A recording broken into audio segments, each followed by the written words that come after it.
Assalamualaikum warahmatullahi wabarakatuh. Ketemu lagi dengan saya Firdaus. Di mana lagi kalau bukan di Red Car Football. Kita bahas tentang pertandingan Persiraja Banda Aceh versus Semen Padang tadi malam, yang berakhir dengan skor 3-0. Kita melihat permainan anak-anak Persiraja Banda Aceh di babak pertama yang bisa mengimbangi walaupun sempat tertinggal 1-0 dari Semen Padang. Tapi perjuangan anak-anak muda, pemain-pemain muda seperti Jikri Ferdiansyah, ya, kemudian juga ada Arjun, kemudian ada pemain senior seperti Muklis Nakata, tentunya bisa mengimbangi dan beberapa kali juga bisa membahayakan gawang dari Semen Padang FC. Kita melihat performa mereka di babak pertama sehingga kita menimbulkan rasa optimis dan percaya diri di babak kedua kita pasti bisa menyamakan kedudukan. Tapi sayang teman-teman, wasit ya, ketika Bursanuddin mencoba menghalau bola ketika pemain sayap dari Semen Padang membawa bola, dan jelas-jelas yang diambil itu adalah bola terlebih dahulu, dan kemudian bola itu meninggalkan lapangan pertandingan dan sang pemain Semen Padang menjatuhkan diri, dan wasit menunjuk itu sebagai sebuah penalti. Berawal dari situlah konsentrasi anak-anak Persiraja Banda Aceh pecah. Permainan pun menjadi agak sedikit lebih kacau dan serangan balik mulai dimanfaatkan oleh anak-anak Semen Padang FC karena saat itu Persiraja Banda Aceh sudah tertinggal 2 gol. Sehingga gol itulah yang memang membuat skema dan taktik dari sang pelatih Persiraja Banda Aceh tidak berjalan dengan baik, karena anak-anak Persiraja Banda Aceh sudah bermain sedikit lebih terbuka karena mencoba mengejar ketertinggalan gol.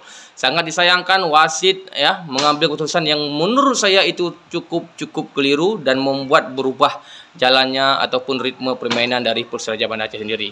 Hingga akhirnya Persiraja Banda Aceh harus mengakui keunggulan dari Semen Padang FC. Ada beberapa hal menjadi catatan kita bersama, bahwa koordinasi di lini belakang ya menurut saya juga perlu ditingkatkan lagi, walaupun sudah oke karena kita masih banyak dihuni oleh pemain-pemain muda. Untuk lini tengah masih terlalu mudah untuk ditembus oleh pihak lawan. Kita melihat bahwa umpan-umpan terobosan dari gelandang-gelandang Semen Padang langsung bisa menuju ke striker Semen Padang tanpa ada halauan ataupun gangguan yang berarti dari lini tengah Persiraja Banda Aceh. Untuk lini depan sendiri, Persiraja Banda Aceh terlalu banyak menyia-nyiakan peluang, terutama di babak kedua setelah Rizky Tangsi masuk dan tidak ada seorang striker pun yang bisa menyambut umpan dari Rizky Tangsi. Dan ini sangat kita sayangkan. Fahri Zadilah merupakan pemain senior yang memang kondisi fisiknya menurut saya sudah tidak terlalu baik lagi, tapi untuk di Liga 2 ini masih bisa kita andalkan. Kemudian Arjun juga tampil di babak pertama cukup baik. Di babak kedua saya kira performanya menurun. Namun harapan kita pada saat ini adalah manajemen akan mengevaluasi untuk lini depan, lini tengah. Itu menurut saya sangat penting, karena problema atau permasalahan hari ini Persiraja Banda Aceh sangat kesulitan dalam hal menciptakan gol. Rizky Tangsi tampil cukup bagus di sebelasan Persiraja Banda Aceh, dan mudah-mudahan anak-anak Persiraja Banda Aceh bisa memetik poin di kandang dari Sriwijaya FC di Palembang.